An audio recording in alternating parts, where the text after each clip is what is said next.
অনেকের মাঝে কালো জাদু দেখা যায়। অনেকের আপনার মাঝে এমন কিছু চিহ্ন আছে যে চিহ্নের কারণে বুঝবেন যে আপনাকে কালো জাদু করা হয়েছে। এই কালো জাদু করলে আপনি কি করবেন, কিভাবে আপনি বাঁচবেন? অনেকে আমাকে একদিন একজনে ফোন দিয়ে বলতেছে যে হুজুর, আমাকে কালো জাদু করা হয়েছে, আমি এখন কি করব? আমি একদিন বলেছিলাম যে এই আলামতগুলো থাকলে আপনাকে কালো জাদু করা হয়েছে। তাহলে বুঝবেন যে এই কালো জাদুর মাধ্যমে আপনাকে ধ্বংস করে দিয়ে যাচ্ছে, আপনাকে মৃত্যু পর্যন্ত পৌঁছে দিচ্ছে। আপনি কি জানেন? এই পর্যন্ত আপনাকে দিয়ে দিচ্ছে। অতএব কালো জাদু করলে বুঝবেন, প্রথমত আপনি যেটা বুঝবেন সেটা হলো আপনার মাথা ব্যথা করবে, আপনার শরীর খুব খারাপ লাগবে, কাউকে আপনার সহ্য হবে না, সব সময় অশান্তি লাগবে, আপনি কাউকে সহ্য করতে পারবেন না, একা একা থাকতে আমার পছন্দ হবে। এই আলামতগুলো আপনার মাঝে দেখা যাবে। মাঝে মাঝে পেটের ব্যথা হবে, তলপেট ব্যথা করবে, আপনি দেখবেন যে অশান্তি সৃষ্টি হবে পেটের মধ্যে, কোনো কিছু খেতে পারবেন না, খেলে আপনি পেট খারাপ হয়ে যাবে, অনেক সমস্যার সৃষ্টি হতে পারে।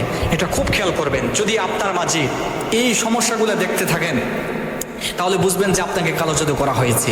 আপনি কাউকে সহ্য করতে পারবেন না, দিন দিন শুকিয়ে যাবেন, দিন দিন মন খারাপ হয়ে যাবে, কাউকে আপনি ভালো লাগবে না, কোনো নারী আপনার ভালো লাগবে না, বিয়ে করতে মন চাইবে না, অশান্তি সৃষ্টি হয়ে যাবে। আর যারা বিয়ে করেছেন তাদের স্ত্রীকে ভালো লাগবে না, অনেক সমস্যা সৃষ্টি হয়ে যাবে।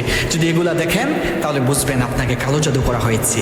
আর যদি কালো জাদু করা হয় তাহলে প্রথমত যে আমল করবেন, প্রথমত যে আমলটা করবেন সেটা হলো সারকুল।